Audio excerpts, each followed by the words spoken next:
Have you ever wondered if you think too much? Like, what is normal thinking and what do we consider to be overthinking? In this video, I'm going to give you key signs that show if you're spending too much time thinking and listening to your thoughts. I'm Kira, a registered psychotherapist. I help women who are overthinkers and overachievers manage their anxiety. So we have this fabulous organ that can think and do so much for us.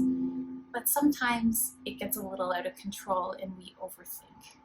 So what are the key signs? I'm going to show you 4 of them. Number 1, dwelling in the past.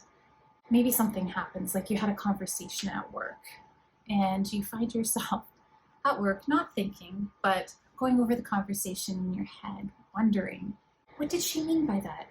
Should I have said that differently? Did I sound mean or stupid? And maybe the worst, most shame-inducing thing, oh, I shouldn't have said that. All the while, the emotions are churning in your stomach. It is productive to be reflective. It's helpful to consider the conversation, note what should have gone differently, and setting it aside. Overthinking is the intrusive, rehashing, self-reproaching, unproductive thought that doesn't get you any further ahead and in fact leaves you feeling anxious and ashamed. Number 2 is second-guessing yourself. How many times have you gone to write a message and started to hit the backspace? You start to overthink and you wonder how you should word it.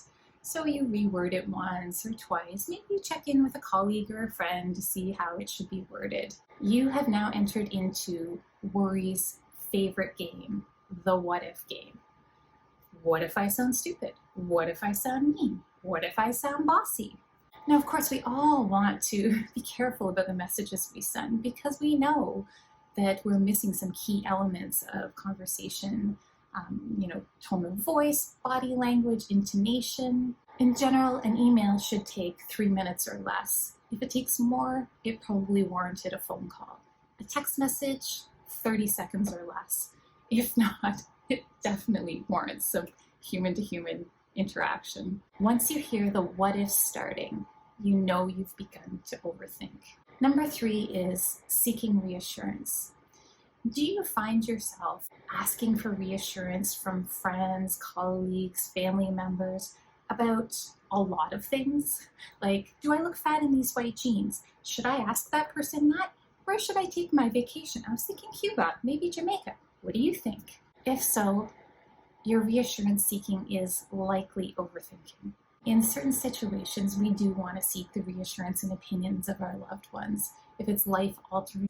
And often we want reassurance when we feel fear or uncertainty.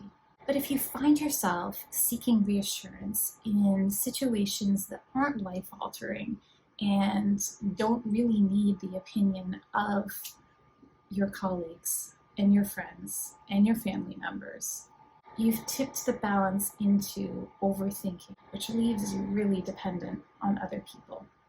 Number 4, feeling stuck. This is the number 1 reason clients tell me they come to see me, is that they feel really stuck. Overthinking easily leads to paralysis. You're stuck in this thought loop that makes you believe that you will eventually solve the problem if you just think about it enough. Instead, it perpetuates anxiety, so you overthink to try to get rid of the feelings of anxiety. You end up just stuck in your thoughts. So what do you do about it?